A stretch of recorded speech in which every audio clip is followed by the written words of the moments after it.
look for the engages. He can also peel as well. I would have liked to see something along the lines of Kufra.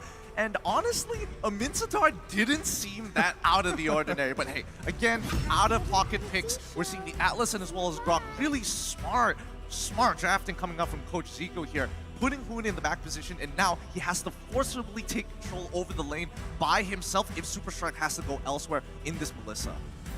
Well, I like both.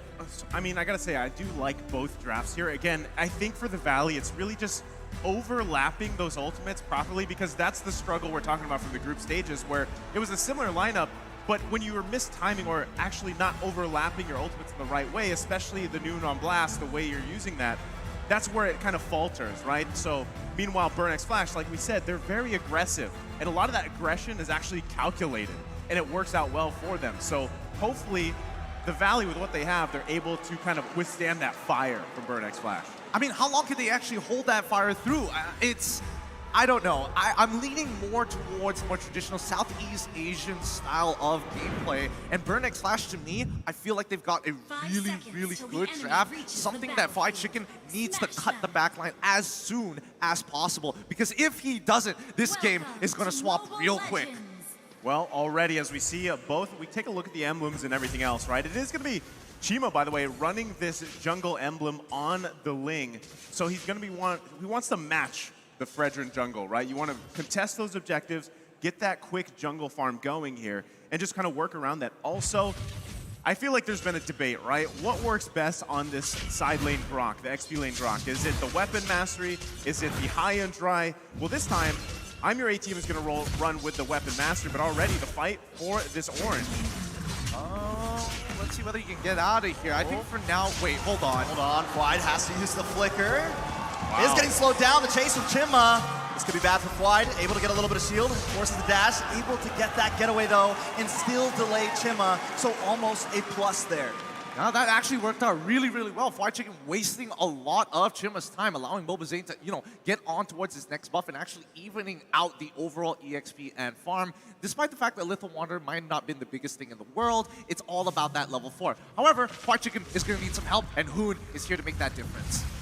And I do like it. Hoon wants to come in to ATM there. ATM forced to use a flicker. That is a utility gone. If you look at the minimap, though, Chima is making his way downtown right now, trying to see if he can make a play happen, but it doesn't seem like there's going to be too much. Still 20 seconds on the clock until the turtle comes. Yeah, so both these teams, I mean, early battle spells going down here. Nothing too much, though. Just kind of holding off for now because they both want to just wait for that first big objective to come up here. Now, biggest thing is, I'm Your ATM's not going to have that flicker available, so you're not going to be able to expect that crazy wild charge from him. But still, when you're fighting in that objective, this is the best place for Grok, right? You have walls everywhere around you, and you can see them. They're even positioning this turtle so they have that advantage. And they're going to force the Valley to respond to this and work for it. Yeah, it does seem like Shark's going to keep D7 at bay right now, but Chima still holds the presence. Mobazane takes the turtle. A nice play. Fried Chicken, though, caught in the midst of I'm Your ATM, trying to get away. Caught in that real manipulation, but he does get away, and D7 goes down. It's a 1-for-0 trade, and the turtle goes to the side of the Valley. That's what we want to see from the Valley, and especially from Fried Chicken. He is supposed to be the difference maker in this early 2 mid-game to set the Valley up for success. Basically, he's stuck here with Hessa. Oh, Hessa gets stunned, tries to use Bomb Force, able to get the dash, but still, the pressure from the Valley right now is felt across the land of Dawn. I like this too. I mean, just with that early objective take, you taking a look at the items here. I mean, nothing too crazy, right? But still, this early on, this minor gold advantage will scale really well for the Valley. Now, the biggest thing is for Burn X Flash. We've seen this before with Atlas. Do they get those Fatal Links off? Now, you're working against 2 Purifies here, right? Which we've seen even teams take 3, again, or maybe even 4 in terms of hero usage. But going against that, that's all you have to solve. Avoid that Atlas and kind of spin away. The biggest thing about carry, though, is if an Atlas goes towards you and you kind of use that Purify, you dash away, you shred tanks so quickly, and that can be really bad news here for Burn X Flash. They've got to play around that. Chima also has to be careful here as well. But already trades early on in the jungle, Mobazane not letting go at all. I love that right now. And this is the aggression that we wanted to see. And I think Hoon picking up this Lilia instead of the Yve or something of that nature, it gave them that mid-wave clear, and it gave them the ability to rotate around quickly. Yeah, not only just rotating around quickly, the fact that Fried Chicken has bought so much time and now is a level ahead of I'm Your ATM. Look at Mobuzane. He's already a level up on Chima, who has the Demon Slayer. Again, you shouldn't expect that to happen, but yes, they were able to get that first turtle, but it shouldn't make that much of a difference. So I think the Valley most likely can start putting resources down onto the bottom side of the map to make sure that Basic get his farm and get his items fast. Take a look at D7. Just waiting patiently. So worried that D7 was about to come in there, but now with the turtle up, Mobuzane is going to start on it. D7, CCat, and Hessa trying to make a play in. D7 does have that ultimate with the Fatal Links. Oh, Shark! Oh, but there's the Numenon Blast! Super Shark coming down, but the Tempest of Blades locks on. This is a bloodbath. Shark very low. Hessa able to find him. Shark falls. Turtle has gone to the side of the Valley, though. Mobuzane trying to run away from Hessa. Hessa and ATM pick him up. Mobuzane falls to 2-for-1 trade, and the Turtle goes to the Valley. I'm a little confused there. I mean, I don't know if you saw Basic, but it looked like he could have helped out there towards the mid lane, but decided to run up towards the top side. But still, everything that just happened there, it was a great set with the Numenon Blast from Super Shark. And if he can continue to do that, that is going to be the best case scenario for them. So Basic going to be forced back here.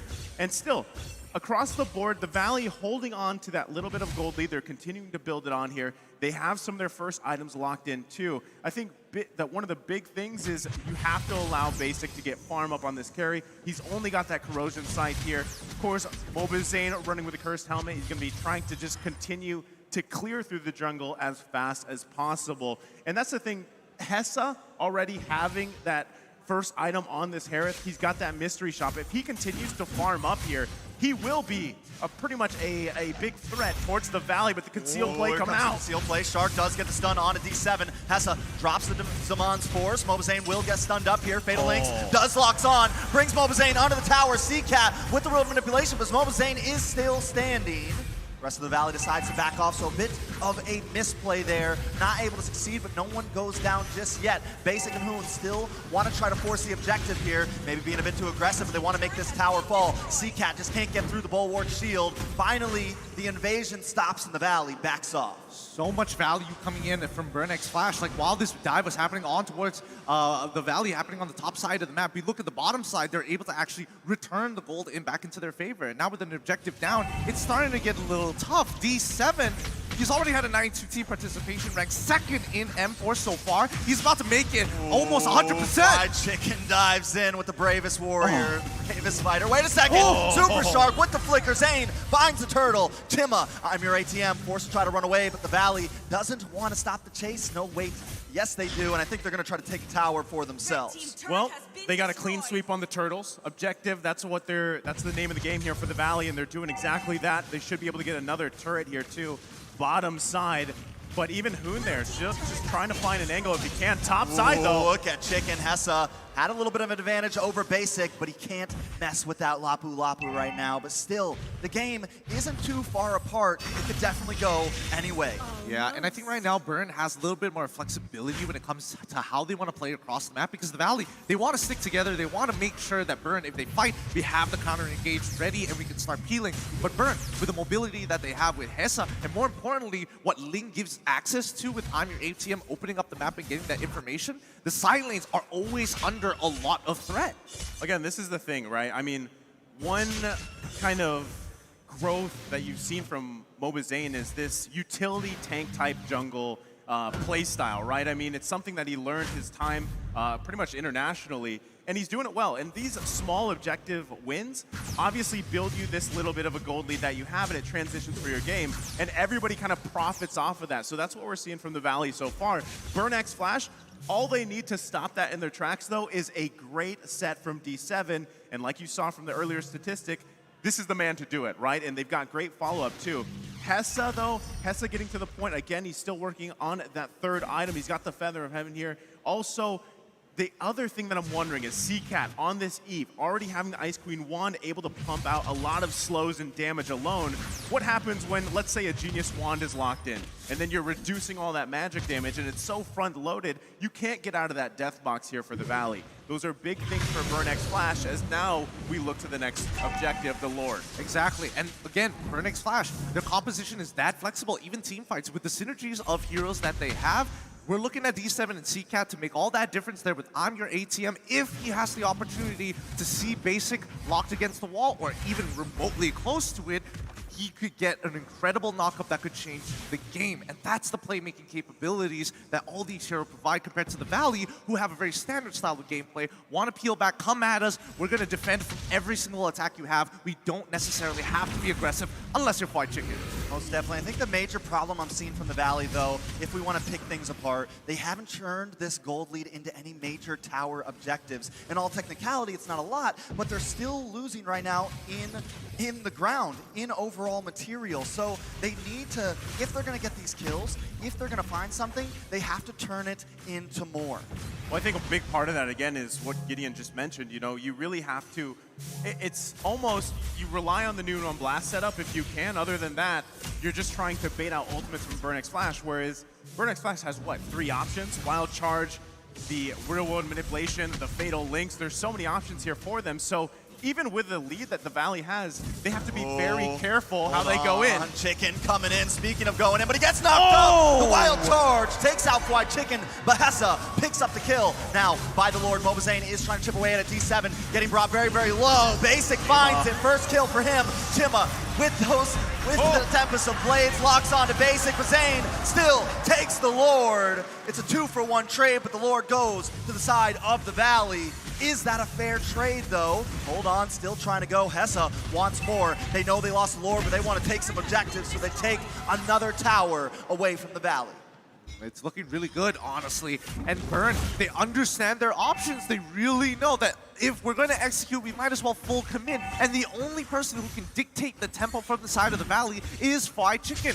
Everybody else is designed to bait out an ultimate or to slowly whittle them down so that they can fully commit to a fight. And Burn fully understand this. So I don't know what Coach Zico did, but he has prepared his team extremely well. Yeah, and taking a look at the items too. Hold on, they're still going here. D7, but the problem is they keep on focusing D7. It's just too tanky. They have to find a way to find Chima here or someone in that back line like Hessa. Well, they're still hunting, right? They've got to deal with this Lord here on the bottom side. Not sure if the Valley wants to do anything. Look at the push, though. Top side from Chima. So able to just make a play regardless of that Lord take from the Valley. They're going to be focusing here finally on the tier 1, though. Chima takes a lot of damage from Basic, but just not enough. Finally, they take a tower, the Valley, trying to hold up against this, and this just shows that, you know, 1,000 gold lead doesn't mean anything when you're in this mid-game right now. Yeah, and more importantly so, I think the Valley understand that they want to get Basic in a position where he can just hard carry the game because the rest of their team members, other than Hoon at this point, don't scale as hard. And Mobazane, he is just a stun bot. It's like, yes, come at me, use as many abilities as possible because the real carry is got me by back.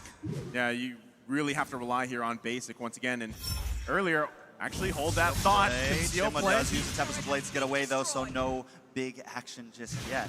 Okay, going back to the items here, right? I mean, so this is what it feels like to be in this chair, but still, the glowing wand, I'm telling you, man, the glowing wand is going to be a problem. He's already got 2 wands. I don't know if he's going to go for the 3rd, but still, the fact that CCAT has this, you have the death box, he's also running in pure rage, right? So this works out so well for him. He can whittle down the members of the Valley, and they can work around that. So the Valley, though, you saw them. Mobazane, stun bot, if you will. He has the Radiant Armor, too. So he's going to be that front line. You also have Fried Chicken and Super Shark. All he needs to do is land those Newman on blast. And Lord advantage-wise, I mean, look at the Valley. The gold earn, it's not there for them to turret HP, though. They're still working around it, trying to get space around the map for them.